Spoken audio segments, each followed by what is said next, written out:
हमने पढ़ा था ए और एन का प्रयोग, जो कि अंग्रेजी के स्वर व्यंजन के हिसाब से होता था। परंतु उसका एक और पहलू है कि अंग्रेजी के स्वर व्यंजन के हिसाब से नहीं, हिंदी के स्वर और व्यंजन के हिसाब से हम शब्दों में ए तथा एन का प्रयोग करते हैं, जिसके कुछ नियम हमने अभी लिखे हैं, इनको समझते हैं। आइए देखिए, लिखा है नियम नंबर 1 पे लिखा है, जिन शब्दों के हिंदी उच्चारण में, इसमें हिंदी उच्चारण में स्वर आता है, क्या आता है? स्वर आता है, उनमें एक की अंग्रेजी के लिए किसका प्रयोग करते हैं? एन का प्रयोग करते हैं। जैसे कोई भी शब्द आए, अंग्रेजी में कुछ लिखा हो बट परंतु हिंदी में अगर स्वर है तो हम किसका प्रयोग करेंगे? एन का। जैसे ये वाला देखिए, एप्पल, स्वर अंग्रेजी में भी ए से शुरुआत है और हिंदी का उच्चारण जब हमने किया तब भी स्वर ही है, तो इसकी ए की अंग्रेजी के लिए क्या लगाएंगे? एन। ठीक, अब ये देखो, अंग्रेजी में काहे से शुरुआत है? व्यंजन से। अंग्रेजी में किससे शुरुआत है इसकी? व्यंजन से। और हिंदी में क्या आया है? स्वर। तो ऐसे शब्दों की अंग्रेजी के लिए क्या हम प्रयोग करेंगे? एन का। ठीक, तो एक नंबर तो नियम देख लिया आप लोगों ने।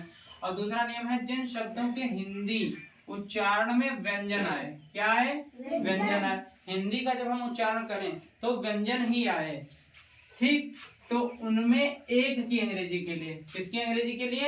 एक की अंग्रेजी के लिए हम किसका प्रयोग करेंगे? ए का प्रयोग करेंगे। ठीक, जब हम उच्चारण करें शब्दों का, स्वर आए तो एन का प्रयोग करेंगे, व्यंजन आए तो ए का प्रयोग करेंगे। जैसे यूनियन है, देखिए ये वाला यूनियन है, यूनियन में अंग्रेजी में क्या आया है? स्वर। अंग्रेजी में क्या आया है? वॉवेल यानी स्वर। और हिंदी में क्या आया है? व्यंजन। तो हम इसकी हिंदी में व्यंजन के हिसाब से हम किसका प्रयोग करेंगे? ए का। ठीक, ऐसे ही यूनिवर्सिटी, यूनिवर्सिटी में अंग्रेजी में स्वर आया है, वॉवेल आया है, परंतु हिंदी में क्या आया है?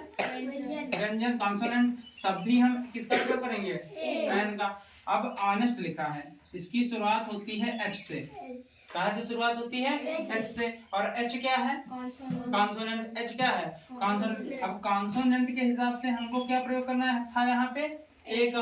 यहाँ में ए की अंग्रेजी के लिए किसका प्रयोग करना था? ए का। परंतु जब हमने इसका उच्चारण किया, वहां पे आया स्वर। क्या आया? स्वर, यानी वॉवेल आया, तो वॉवेल के हिसाब से हमने किसका प्रयोग किया? एन का। ठीक, आता है चेयर। चेयर की स्पेलिंग की शुरुआत है सी से, जो कि क्या है? कॉन्सोनेंट।